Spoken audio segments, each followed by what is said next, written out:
CarolinaPrepper.com. If you're looking for quality food storage for hiking, fishing, hunting, basic survival needs, or just for everyday use, check out our food storage line at CarolinaPrepper.com. We also carry other fine quality products, such as our can concealment holsters for men and women. Keeping your firearm under cover and within reach puts confidence in your hands in any situation. Our products are 100% American made. Check us out today at CarolinaPrepper.com.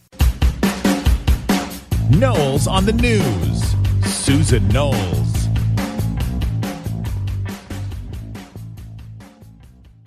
And welcome to the show, everybody. Well, we are back again another week, and guess what we're talking about again? That's right, we are still talking about Roy Moore in the news.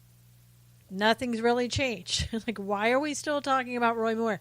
Why are we still talking about Roy Moore? Because our agenda, those on the left and the rhinos in the GOP, are still focused on taking Roy Moore out. Now, probably just like you, I don't know if Roy Moore is innocent or guilty. I don't know because there hasn't been any proof that would make me believe that all these people are telling the truth from something that happened 40 years ago. And I hate to say this, but when you put Gloria Allred in the mix, I think the majority of people start to become very suspect and say, okay, I'm not really buying this. And this woman, who claims to be a victim of Roy Moore, she could be telling the absolute truth. It's just that when you add Gloria Allred, who always comes out when there's a scam, always in the middle of everything, always, this high-paid attorney who likes to be in front of the cameras, and her daughter does too, you just can't trust these people. And so in turn, unfortunately, you don't trust those people who are the victims, who again could be absolutely telling you the truth. Now, I do have some problems with this latest victim, the one who is Gloria Allred's client. Something seems very fishy about this yearbook entry. And a lot of people have brought up the information, such as, who has a yearbook in December? They come out in the spring. Okay, I don't know if that's true. Yes, I remember that. It was right before summer break, right before the end of the school year, whatever. Could he have signed it later on? Well, sure he could have. But the question is, did he sign it? And a lot of people have said, no, he didn't. Because, and for example, they had author Thomas Wichter. And this was in the Gateway Pundit. And other people are starting to step forward saying that they're experts in handwriting and all that. But this Thomas Wichter said there are numbers 1977. It was written twice in this yearbook inscription. And here's what it said. To a sweeter, more beautiful girl, I could not say Merry Christmas, Christmas 1977, love, Roy Moore, DA 12-22-77, Old OLDE Hickory House. Now, before I go back and we attack this, with what Wichter has said, or I want to say, and I know maybe I'm the only one who is having this problem, but I don't understand what was written here. And a person with supposedly that has intelligence, even at 30 years old, right, as Roy Moore surely did. If he's working in the DA, that means he's gone through law school. That means that, he's had a bachelor's degree and a Juris Doctorate. He's got to have some bit of intelligence, right? Okay, well, if you say to a sweeter, more beautiful girl, I could not say Merry Christmas. That doesn't flow even well. It doesn't make any sense. But if you say, I could not say Merry Christmas to a sweeter, more beautiful girl, then I get that. I understand that. So to me, it's a little bit suspicious the way it's written. It doesn't sound like it's written by somebody that's highly intelligent, maybe somebody who's not that age, maybe it's somebody younger, I don't know. And it's not a big deal, but it concerns me just because it doesn't make sense. Okay, so let's go back to what Thomas Victor said. Now, again, as I said, 1977 was written twice in there. Once where it says Christmas 1977, and the other says 12/22/77. He is saying that the sevens are different. And if you get a photo of what is supposed to be the original yearbook entry, it's absolutely true. The sevens are not written the same. He also feels that the person who wrote 12/22/77 and Old Hickory House were written by two different people. It just because of the way the handwriting is, it looks like it was a separate entry by a separate person. He also says the R and the Y in Roy are not written by the same person. And one of the signatures looks more like what his Chief Justice signature looks like today.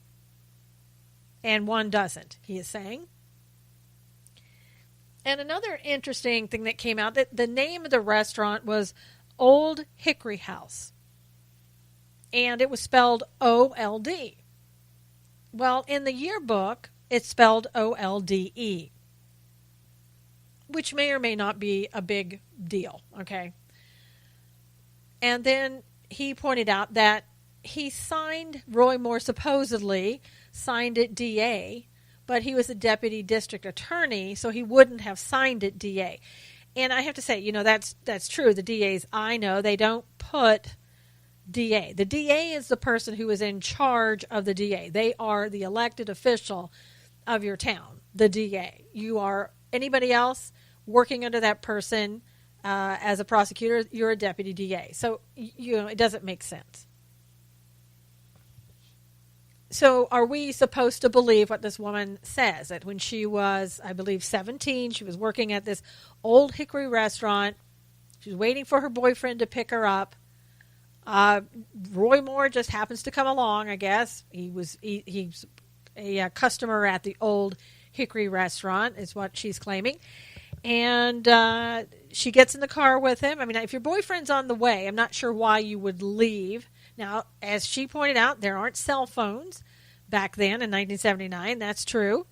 I don't know if the restaurant was closed down and you're standing there in the dark by yourself. That's odd at 17 that your parents wouldn't be there to pick you up or somebody else. I mean, I'm not saying that makes her guilty. I'm just saying it's odd to me. And then supposedly she gets in the car and he takes her around to the back of the restaurant. Again, odd behavior. All right, if true. And supposedly locks the doors, presses a button, and they automatically lock. I don't know if they existed, those type of locks in 1979, so I don't know. I didn't look it up, so some people are saying, no, you didn't have those automatic locks for all doors. And then he tried, according to her, to pull her head down to his crotch. Don't know if it happened. And again, I mean, we have, I'm not seeing any corroborating evidence yet. I want facts. I know the left doesn't care about facts. I care about facts. So give me somebody who says, you know what, here I am. I was a friend of Roy Moore's. I went to school with Roy Moore. I worked with at the restaurant. I did this. Come out and show yourself. Give me your name and tell me who you are. And then tell me what you claim that Roy Moore did. And what is also now becoming very suspicious is, and I don't know the authenticity of this, but a video is going around with a man in the video who says his name and says he is the stepson of the lady of who is Allred's client.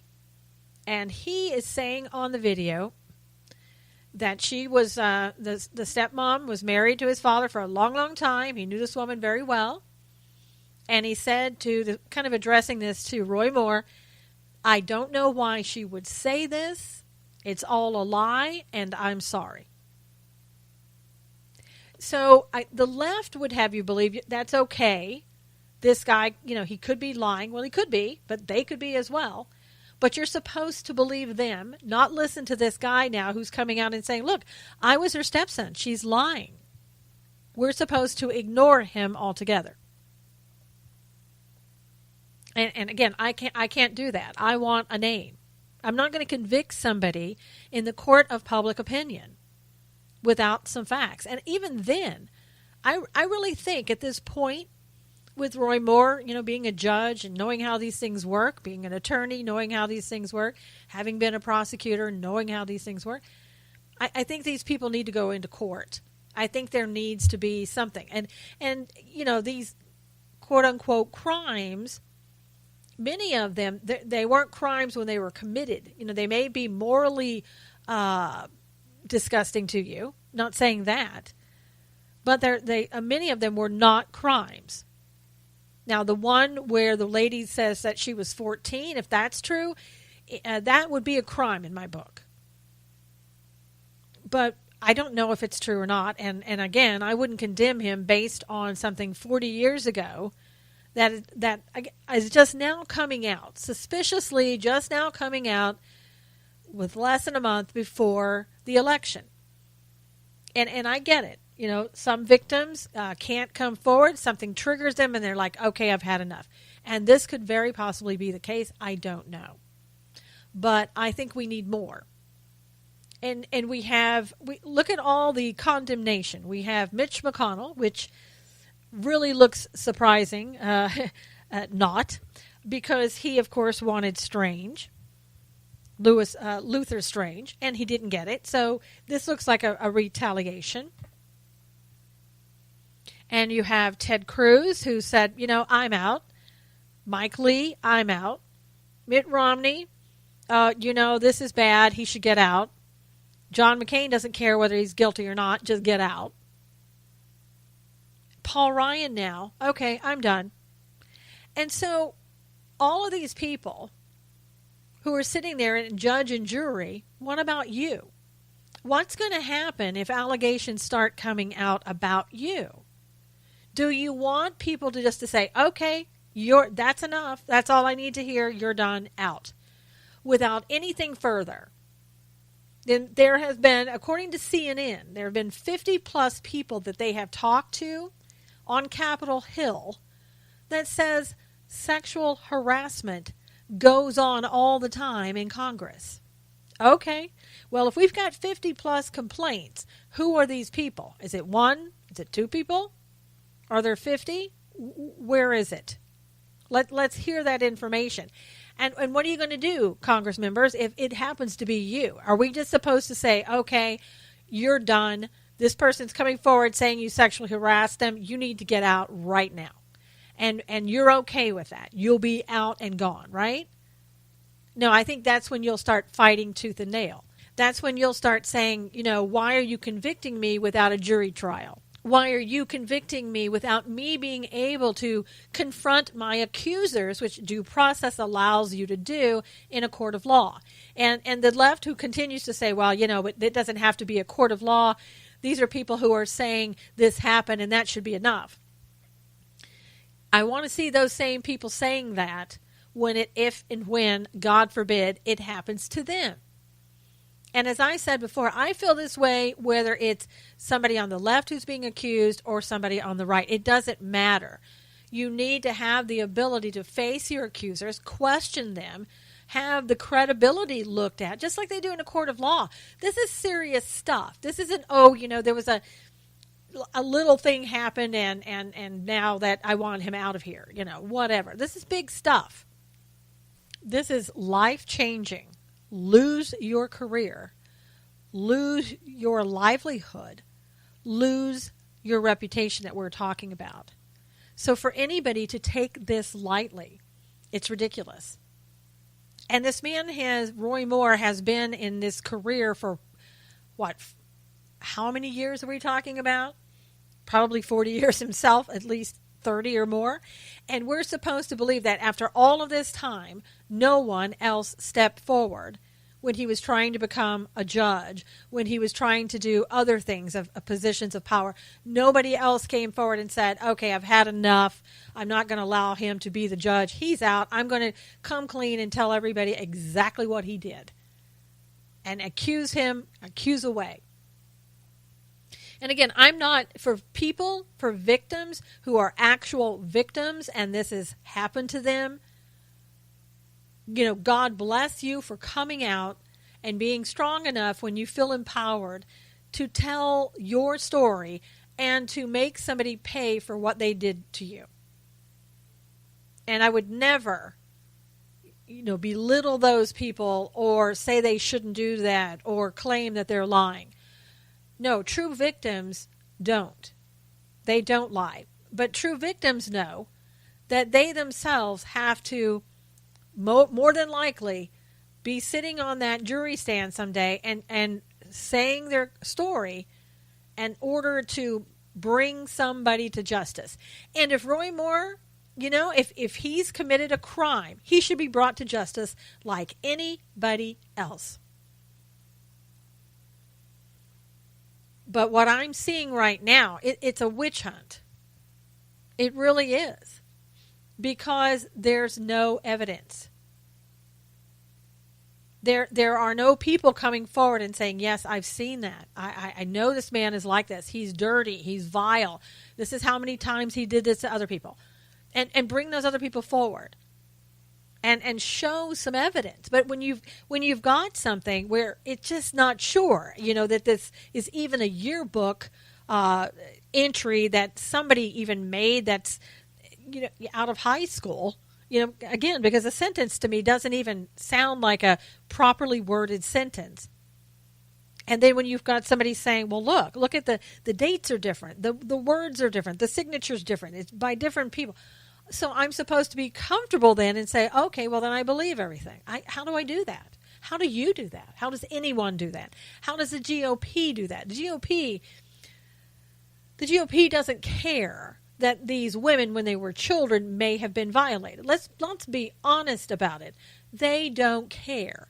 What they care about is they have an agenda, and let's say they don't have an agenda. They don't want to look bad. Okay? My guess is they have an agenda. They wanted Luther Strange because he's a rhino. And so they wanted somebody like him, like them. They didn't want Roy Moore because he's not like them. He's an outsider. They don't like outsiders. And the people in Alabama, I don't know, when they gave up their right to elect their own officials. And if I were Alabama right now, I would be contacting my Congress and saying, unless you've got more information we don't know about, stay out of our elections in Alabama. And I get it. It is for a U.S. Senator position. I get that. But it is the state of Alabama, and it's a vote that's taking place in the state of Alabama. So I understand why the GOP is involved. I understand. But it's a state rights. They're the ones electing him or not electing him in the state of Alabama. But, the GOP doesn't care. What do? Well, they ran out the RNC. They've pulled all of their funds and their field staffers. They're done. Bye-bye. Nice knowing you. We're taking our money and going home. And this is right after the National Republican Senatorial Committee pulled their financial assistance. So in other words, if the people of Alabama don't have some way financially to support Roy Moore in his campaign, or if they decide they don't believe him, then he's done. And I'll have to say, there's a lot of people right now who are very unhappy with Sean Hannity. As you may recall, the other night, Sean had Roy Moore on his show to tell his side of the story. And a lot of people, at the very beginning, Sean said, look, if he's guilty, you're done, step aside. And there are some people who watched it. I didn't watch it. I admit I didn't watch it. But they were uncomfortable with the way that Roy Moore was answering the questions. I mean, I don't know what the discomfort was, but he wasn't like straightforward, bam, I didn't do it, bam. Try. And I think the area they got concerned about was when he was saying that he may have dated teenagers when he was at 30 years old. I got news for you. Back in 1979, there were a lot of people dating teenagers in Alabama and elsewhere where the age of consent was 16, and some were probably getting married to them. Now, you may not like it. You may think that's immoral. Whatever the case may be, it wasn't illegal. And so condemning him if he was 30 and dating a 17-year-old or whatever the case may be, again, does that make him guilty just because you don't like it, because you think it's immoral? The people of Alabama said it was legal. So there you go. He didn't commit any crime in dating somebody. And you can't condemn someone for something like that. Or at least, in my opinion, you shouldn't. So following that show, Sean Hannity's advertisers, spurred on by Media Matters because they hate Sean Hannity, they're trying to shut him down, have been doing that for years now, got right back out there and got convinced Realtor.com and Keurig, two of the big ones, to drop their ads from his show. And did it almost immediately. And that's when people came out with, let's take Keurigs out there and let's just take a 9-iron to them and destroy them in whatever other ways that they were destroying those Keurig coffee machines. And people took to Twitter and started that trending and stood with Sean Hannity. And Keurig said, oh, whoops, I guess we'd better put our ads back. And they did. In the meantime, though, Volvo and several other big names decided they were going to drop their ads. And that's when Sean Hannity comes out and says, okay, Roy Moore, I'm giving you 24 hours to get me information that proves that you didn't do anything, that clears up the inconsistencies. Well, first of all, I don't know who Sean Hannity is to tell him he has 24 hours. Roy Moore doesn't have to prove himself to Sean Hannity. And Sean Hannity, if you were for Roy Moore and this yearbook put you over the edge and now you're in total agreement with those people, the accusers, I wonder about your judgment, especially when you have people coming out and saying, hey, this was written by totally different people. And I don't think that the video had been out about the stepson, but if Sean Hannity knew about that video from the stepson saying, hey, my stepmother lied about Roy Moore, then what's Sean Hannity doing then pulling his support of Roy Moore? I think more likely than not, it was the Fox News people who tapped on the door and said, Sean, yeah, we're not too happy here with the fact that you've lost about 6 advertisers. I think you need to dump Roy Moore. Now, I would hate to think that Sean did it based upon that, but how much money does Sean Hannity make? He makes a ton of money. And people with a lot of money, with a lot to lose, can suddenly think, gosh, I wonder if there's a way that I can weasel my way out of this. And there was a Periscope pundit I was listening to that said, he did the same thing with Seth Rich. All of a sudden, he was going after everybody with Seth Rich. Looked like the advertisers were pulling back, and then it's like, okay, well, I'm not going to be saying any more about Seth Rich, out of respect for the family. And nobody believed that. And I don't think people are believing this now. And it makes you wonder, in the event something like this comes up again, do we support Sean Hannity? Or do we say, you know what, buddy, you're on your own. You kind of left Roy Moore on his own, and you're on your own. And with Roy Moore, why is he having to prove that he did not do something? Let me ask you, how do you prove you did not do something? You can prove you did it much easier than saying that you didn't do it. Now, and we're not on trial, right? We're not on trial. But he's having to prove his innocence rather than these people having to prove that he's not innocent. I mean, it's a mess. I agree. It's a mess. And I don't know if Roy Moore is innocent or not. I don't know because I haven't seen all the facts. And when I have evidence that goes towards a person's credibility, meaning with the yearbook and the dates being, the sevens looking different, and the sentences not seeming very structured from an intelligent man, having different things misspelled from the way they were spelled, like the name of the restaurant, or him putting down that he's a DA instead of a DDA. And with the other woman, the credibility issues of the woman who claims that when she was 14, he tried to do some things with her, taking off her clothes, rubbing himself against her, whatever. And then when she was 17, talking to him on the phone and that type of thing. Credibility issues that have been coming up about her from the Gateway Pundit, saying that when she was claiming that she would talk to him on the phone in her bedroom, the mother said there's no phone in the bedroom.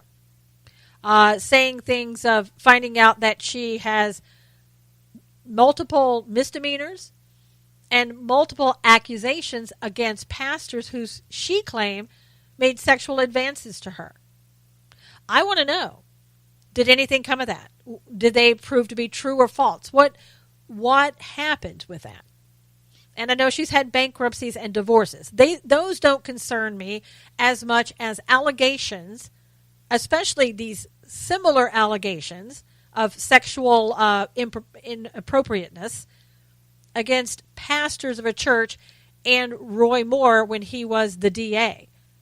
That's important. And that's important to look at. And so if Sean isn't taking that into consideration, then I have a problem with that.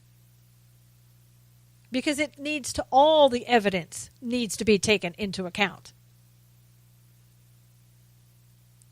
And again, this isn't a little small thing. This can ruin a person's life. And that's why all of it should be examined. All of it should be suspect until we know the facts. And I'll tell you one thing.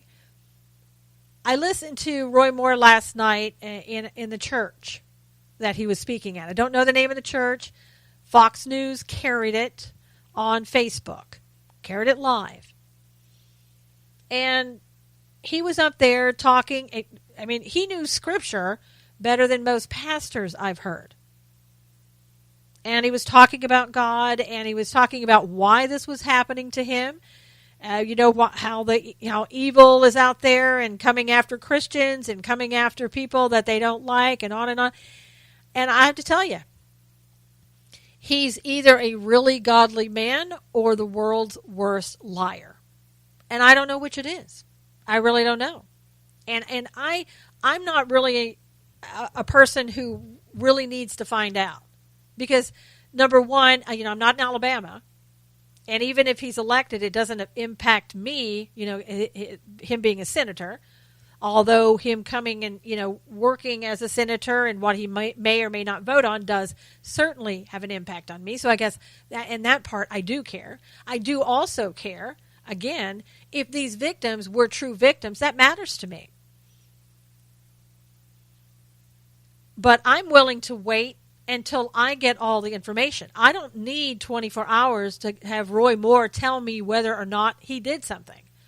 I need these accusers to bring all the evidence forth. Everything you got. Give me your best shot. Whatever it is, bring it all forward. Let's take a look at it and see what we have here. And we've had one media briefing, with Gloria Allred, talking about a yearbook. And maybe, in their minds that establishes they knew each other, but it doesn't establish that a crime was committed. It's all very shady. It's all very suspect. It really is. I mean, and I know, no matter what kind of advocate you are for people, whether you're the victim's advocate and that's all you believe, you never mistrust a victim. with looking at this, again, I go back, how can you condemn somebody based on such very little information? And if you're willing to do that, I don't get it. Also, Sean Hannity had Seb Gorka on, and he had Mercedes Colwin. She's an advocate, a victims' rights advocate, and also a Fox analyst. She was saying, we got to look at the evidence. We can't just believe the victim and not look at the evidence. It's not fair to anybody. It's not fair to the United States of America. It's not fair to the people of Alabama, to Roy Moore, and quite frankly, to victims who do tell the truth. It's not fair to any of them. And Sebastian Gorka was like, well, this is America. We don't condemn somebody and say that they're guilty until we look at everything. So, rational people are trying to look at this. The irrational, those on the left with an agenda, and the rhinos who are GOP, they have an agenda. They don't care about the evidence. They don't care about due process or what's right and wrong. They care about what's right for them. So we need to keep monitoring this. We need to keep watching and demanding that the truth be heard. I'm hoping if Roy Moore is innocent, I'm hoping he stays in and he takes it all the way to becoming the senator of Alabama. And the people of Alabama will make that and make their voices heard. They will be the ones. If Roy Moore can stick it out that long. How long can you be defiled, condemned, defamed without saying I've had enough? I don't know. I guess we will see. There are some people going, oh, well, now that President Trump's back, we'll let him take care of this. We'll let President Trump get in there and say, okay, Roy Moore, it's time for you to get out. I hope that President Trump doesn't do that. I want the system to work. Whatever it may be, I want the system to work. I don't want somebody stepping in and saying that he should get out based upon what we have right now. Now, if it comes out and we've got some concrete evidence, maybe that's the time to step up and say, okay, we need to rethink this. But again, ultimately, it's going to be Alabama. Whether or not Alabama wants him out, whether or not they want to vote for him, whether or not they believe him, it's going to be their call. As long as he can stick it out and not drop out just out of frustration and saying, I've had enough. So if you're in Alabama, demand the truth come out. Anybody else across the nation, demand the truth come out. That's what we need to do is absolutely demand that the truth be given. Will it be? I don't know. Again, because most people in the political process and the left with their agenda, they're not looking for the truth. But while we're searching for the truth, is it not time to revisit Bill Clinton and the allegations made against him? And I know you're going to say, oh, that was so long ago, just let that go. Really? We went back 40 years with the accusers from Roy Moore. So I don't think it's been that long for Bill Clinton. So let's go back and look at that. Let's look at what Ms. Juanita Broderick, has to say. She claims she was raped by him. And then we have Kathleen Willey, who claimed that he groped her and put his genitals against her and tried to make her do something against her will. And there have been other people. So if we're going to go back and search out the truth, if the truth is really what we want and what the people on the left and the GOP want, let's bring it out in the open. Let's get it done. Because you can't say, well, I want it for this person, but I don't want it for that person. Because then you're not searching for the truth. And let's say some other things here. Joe Biden, Vice President, former Vice President, thank you very much. There's some information coming out about Joe Biden that I'm telling you. is a little disconcerting. And it's not something that we haven't heard before. But there's information coming out. And again, now this person hasn't named their name. This is from supposedly a former Secret Service agent. He spoke with the Gateway Pundit. And he is claiming that the Secret Service had to protect women from Joe Biden. That they had to cancel the VP Christmas party because, according to him, Joe Biden would grope our wives and girlfriends. He also said that Biden would mess with every single woman or teen. And he alleges that in 2009, he was suspended for a week after he shoved Joe Biden. You're thinking, wow, you shoved the vice president. Of course you should be suspended.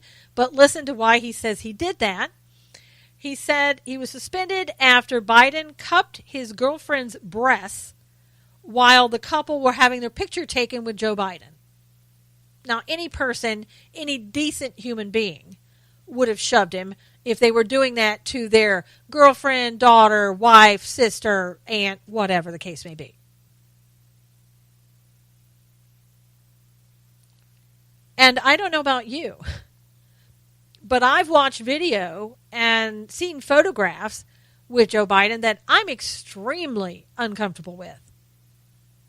I was watching this video the other day, and it was not photoshopped. It was an actual video of a swearing-in ceremony of a senator where the man, and I don't remember the guy's name, the senator's name, I should say, that he was standing there with his wife. His wife was holding a baby, and they had what looked to be maybe an 11-year-old, maybe 12-year-old daughter, some beautiful little girl dressed in red. You've probably seen that video. She was standing on the right side of her mother. Joe Biden was on the mother's left. What does Joe do? He reaches over in front of the mother, pulls the little girl in between her parents over to him, and starts, I don't know, nothing illegal. I'm not accusing him of a crime, but started sort of putting his hands on her and ends up putting his hands, drawing her closer, kept drawing her over to him, and ends up with his hands around her waist. Now, I'm sorry. I don't care who you are, if you're a vice president, a pastor of a church, or wherever. I think morally, okay, I'll just go there. That's inappropriate. And I'm seeing other pictures that, in the beginning I was a little hesitant to talk about them. I didn't know if they were photoshopped or what, so I didn't want to talk about them until I found out. But they were in the Gateway Pundit, so I'm going to have to believe that they're not photoshopped. I'm not sure, but I believe the picture that I'm referring to, I believe the woman was married to the nephew of Joe Biden. Can't swear to that, but that's what I had understood it to be. And he literally had his hands underneath her breasts, not touching her breasts, but right underneath, and holding her closely. And how many pictures have you seen of that time and time and time again where he's doing those things, where children are trying to lean away from him? Now, is that illegal? Is what he's doing illegal? I don't know. I have no idea of the things that people are accusing him of, or people who know that he's done things to them and they're afraid to come forward. So I don't know. I just know they looked inappropriate to me in the sense of what a grown man would do to a woman or a child. And as I said, I'm not saying they were illegal. It just looked very inappropriate to me. Socially awkward, inappropriate, wouldn't be happening to my child. That's all I can say. And so we have people, obviously, on the left, that if he actually did do something to them that was a crime, then they're hiding it. Or maybe not even a crime, but something that, that the vice president, the things that they want to accuse Roy Moore of doing, then these people are hiding that from about the vice president. If this Secret Service agent is actually telling the truth, then this should be something that Joe Biden is confronted with, right? And obviously it wasn't 40 years ago. And I would want to know this guy's name in the Secret Service. I would want him to come forward. I would want other victims to come forward with evidence. And I'll tell you, it wouldn't be too much of a stretch with Joe Biden because of the fact that we've seen the videos. We've seen the pictures. And it just wouldn't be a far stretch to say, whoa, if he did that, maybe he did do the other. Maybe they're right. I mean, and look, George H.W. Bush, what is that, 5 people now that have come forward and said, the man's been groping me. Now, I don't know when this occurred. I don't know if he was elderly and there's something mentally that has gone wrong with him. I don't know. But all I know is that these people have said it, at least 5 women independently, and said that Barbara was there and on some occasions and watching that. Well, if that's true, if it wasn't due to some type of mental illness, senility, or something of that nature, it should be brought out. People should come forward. People should talk about it, and whatever. And some of them have. And he said, I'm sorry. And that seemed to be enough. Now, Roy Moore is saying, I didn't do it. Some people have said, gosh, if he would just say, I did it, I'm sorry, we can move on. He's saying I didn't do it. So I think people also in that regard think, well, my gosh, he has to be lying because he said he didn't do it.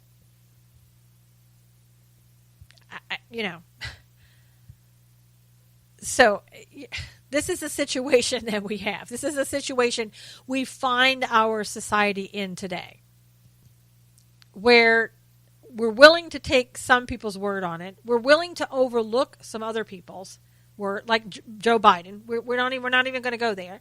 We don't even want to go to Clinton and find out anything there because it's Bill Clinton. So the left gets a pass, but the right doesn't. And you should be leery of that. You should be suspicious of that.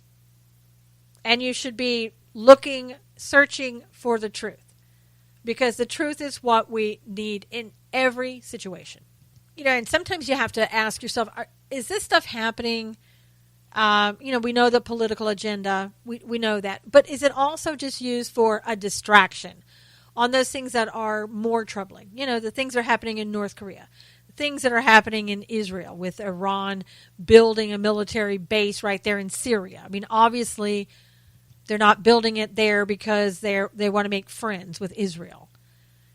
And other things that are happening right here in the United States that we're not even discussing because we're so busy with everything that the left throws at us. I mean, you only have to listen to Jeff Sessions yesterday, the Attorney General, who, God love him, he's going to do really bad in the hearings. He just is. He's this old Southern gentleman that just takes everything slow. He doesn't do well when things are thrown at him. He doesn't act quickly on things. He doesn't respond well. And he sometimes just looks like he rambles and fumbles, and it's not good. Okay, I got all that. But the thing I think with Jeff Sessions, what you have to realize, and what seems to be the case, is that he's an ethical man. He wants to bring back the rule of law. And what you have to understand about these hearings every single time is that the left has an agenda that they're trying to get forward. They're trying to push. That's why it was all about Russia over and over again. Every time they see Jeff Sessions, says, "Hi, Jeff, how's Russia?" I mean, you're going to hear it every single time. And they're going to always go back to that question that Al Franken asked him that was a hypothetical, that was just breaking news. And Jeff Sessions answered that, and then they want to say, no, he wasn't answering that. He was answering something else. It's the same thing over and over again. He probably should have said right then, I don't want to answer anything that you don't know the basis of truth on it, and left it alone. And they tried to throw things at him like, oh, well, yesterday. What would you do? If you were the president, would you do this? Should the president be doing that? When Donald Trump called Senator Warren Pocahontas, and they read a statement. Oh, and the guy who's reading it says, I think they're talking about Senator Warren here. Come on, give me a break. You know exactly who they're talking about. Of course they're talking about Senator Warren, the one who claims to be American, Native American, who isn't. And he's probably called her the same thing. He's on the left, but he wanted to be all, oh, hi and Marty. I never do that, so. And that's great if he doesn't, because I don't believe in name calling. I don't like name calling at all. But I mean, let's not act like we don't know what we're talking about here. And again, Jeff Sessions tried to fumble his way through with that when all he needed to say was, you know what? That's a question you'll need to ask the president. I'm not the president, and I don't speak for him in that way. What he says is up to him. It's not my business. And it would have been done and over with. But he didn't do it.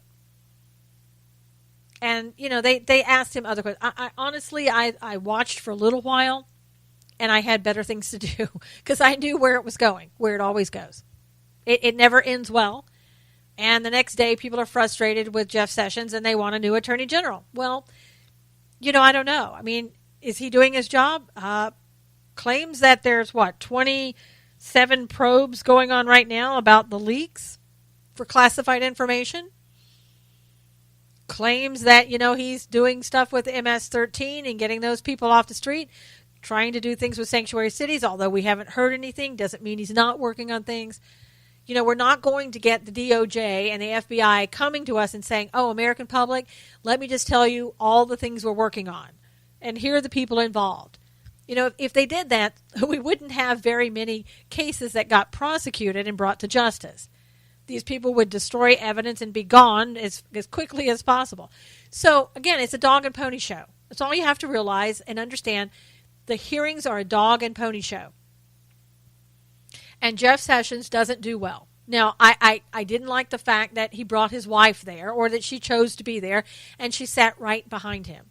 I think that made him look very weak. And I get it. Maybe he wanted her support and she wanted to support her husband. I get it. But maybe sit in a different place, sit in the back of the room, don't go, whatever the case may be. I don't want the spouse, whether you're a man or a woman, sitting behind your person, your family member, in a hearing. I don't need to see that. I don't need my AG with a relative sitting behind him like he needs the support or else he can't make it through. I mean, I'm not saying that's why she was there. I'm not saying that other people felt that way, but I'm saying it really was a PR nightmare if you want to look at it. I think most people looked at it and said, my gosh, he's weak. He's got to bring his wife there to the hearing to hold his hand.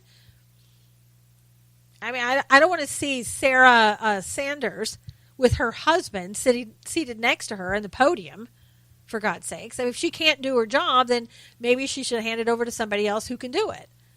I never had my husband coming to my jobs. When I was an attorney, practicing attorney, he didn't come into court with me. He wasn't there when I'm a licensed psychotherapist in with my clients because I can't handle it. At some point you got to say, you need to stay home. This isn't the time or the place. So all that said, it just didn't help him. But I think there are other things that the American public is not aware of. And we keep kind of digging ourselves into a hole. Here's what I'm talking about. The other day, the USA Today came out and said that people who have a history of self-mutilation, bipolar disorder, depression, and drug and alcohol abuse are now able to obtain waivers to join the U.S. Army. Now, I don't know about you, but that's a concern for me. I mean, because haven't we been talking about all along that people who have certain mental illnesses shouldn't be allowed to carry a gun, right? Or shouldn't be allowed to buy a gun. On and on and on. So you're telling me, and I don't know if this is on their list of disorders, but you're telling me it's okay for people to get a waiver who may be on that list and unable to buy a gun legally, but they can serve in the military. It says a new policy to open Army recruiting to those with mental health conditions was enacted in August. Did you hear about it in August? I didn't, but it was never announced. The Army had issued the ban on waivers in 2009 amid an epidemic of suicides among troops. Okay, let me read that again because that's important. The Army had issued the ban on waivers in 2009 amid an epidemic of suicides among troops. Now, you don't have to be a psychotherapist, a doctor, to understand that people who self-mutilate, people with bipolar disorder, people that suffer from depression and drug and alcohol abuse may also be susceptible to committing suicide. There's a risk, right? So if they banned it in 2009, I'm sure they said, whoa, there may be a connection here, and we should just sort of ban these waivers for a while until we find out. Now, the decision to overturn that ban comes as the service attempts to recruit 80,000 new soldiers through September 2018. To meet last year's goal of 69,000, Army officials lowered their standards, accepting recruits who did poorly on aptitude tests. Okay, are you feeling just a little bit uncomfortable now with this decision? And they also increased the number of waivers granted for marijuana use and offered hundreds of millions of dollars in bonuses. I'm concerned. I'm really concerned. I mean, the last thing that we need, I mean, we were upset when we found out that Obama was allowing gang members in the military, right? Rumors about that. And we should have been. So now we're going to say, okay, people who are going into the service, who are there to defend this country, defend you and me,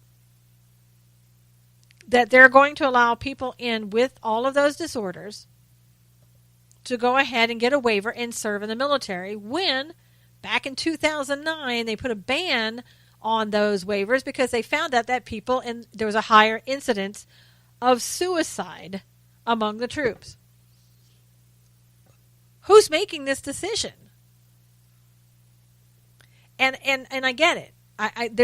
I'm sensing a desperation of we're running out of people to come into our military, so we're going to have to lower our standards. I mean, they're lowering the standards on accepting recruits who did poorly on aptitude tests, people who are using marijuana. We got a problem, folks. We got a real problem. If this is what we're bringing into our military, are we going to start doing this also, or are we doing this in our police force? Are we going to say that it doesn't matter if you use marijuana, if you're suicidal, if you self-mutilate, on and on and on? It's okay. You can join the police force. Now, when I was looking at going, when I went through the academy and looking at joining the police force, they would ask you, are you doing drugs? Doing anything like that? And you weren't allowed in. I'm assuming, and hopefully rightfully so, that's still the case today. That our police are not getting in there when they're doing drugs, and they haven't lowered the standards and all. But you know what? They're lowering standards everywhere. From my understanding, even in California now, on the bar exam to get in, they're lowering the standards there because people aren't passing. We can't continue to do this. And if we're doing it in one sector, we're going to do it in other sectors. And so how much of this are we being distracted with over here when we should be looking at serious? I don't know about you, but this is serious for me. It's a serious issue. You're talking about people who have to make life and death situations. How are you doing that? When you are suicidal, perhaps, yourself, you're self-mutilated, you're depressed, drug and alcohol abuse. I don't know if these people are, if they're taking their medication. One of the things with bipolar disorder, that a lot of people, they get on medication and they start feeling really good, and they stop taking their medication, and of course things go off the tracks. Now, I'm not saying, I feel, I'm torn. I feel bad for people who want to maybe serve in the military and they have these issues. But, we also put restrictions on, or we used to anyway, on just about everything and every industry. We have to draw the line somewhere. So I don't know who made this decision. I don't know if if the USA, hopefully the USA got it all wrong. Maybe this was a story that turns out not to be true. But I sure haven't heard anybody else coming out and saying, "Oh, come on, that's a USA Today got it wrong." We've had we're taking the eye off the ball, as they say, right? And we're letting things fall through the cracks. And I noticed yesterday, too, in that hearing, I forgot to mention to you that there was, of course, racism came up again. And there's a list, Black Identity Extremists, I believe is the name of the list, for African Americans who are extremists. They're put on a list saying these people might hurt police officers. Now, I'm not in favor of lists, but if we have known criminal activity, there needs to be a list, and people need to be on it. But here's another thing that we're failing to look at. And this is something that maybe Sessions should have brought up. The FBI is now saying that in 2016, 876 reported anti-white hate offenses occurred in the United States. Did you hear anything about that? Did you hear anything about it being a hate crime? Did you hear anything about it being anti-white hate crime? All we hear about is, how white privilege, white supremacy, but we're not hearing about the crimes now against white people, according to the FBI. In 2015, there were 734 cases of anti-white hate offenses in the United States. That's an increase now from 2015 to 2016 of 19.34%, and nobody's talking about it. There were also more racial hate crimes against Latinos, up from 379 in 2015 to 449, which is an increase of 18.46% into 2016. We didn't hear that either. But it's curious here to note, and all the people that were sitting in the Senate hearing, and the people who like to talk about racism against African Americans all the time, and they fail to talk about any racism against any other group. The anti-black hate crimes, according to the FBI, actually declined by 3 offenses in 2016. What's that? I didn't hear you. I said decline. The anti-black hate crimes actually declined according to the FBI. So, again, all of those people sitting there with, bringing out the race card every opportunity they get, somebody needs to call out the truth and the facts to them. And the DOJ, the DOJ should have said yesterday, hey, you know what? Have you heard about the anti-white crimes? Have you heard about those? I know you're here talking about everything about African Americans, and I see that you're African American, and I can respect that. But we also need to bring out the truth about the anti-white hate crimes and the rhetoric that keeps going on about, anti-white stuff, making it look as though if you're white, somehow you're bad. That needs to stop. But nobody's willing to say that because that's not politically correct. It's the truth, but it's not politically correct, and we wouldn't want to hurt anybody's feelings and be called out, because they would have had a field. Let's be honest. They would have had a field day on him had he said that yesterday. They would have said, "See there, we knew that you hated black people. You're anti-black," on and on and on. It's a never-ending game, a never-ending agenda. Most of the listeners to this show are absolutely familiar with the agenda, and they don't get fooled. What we need to do is continue telling other people and showing people on the left that this is a time to wake up. Time to wake up. There is an agenda, and don't fall prey to it. So anyway, enough said. Thank you so much for being here. Thank you for supporting the show. Please share this with everybody that you can. Let's get the truth out there. And until next week, God bless you. Take care. We'll see you again really soon.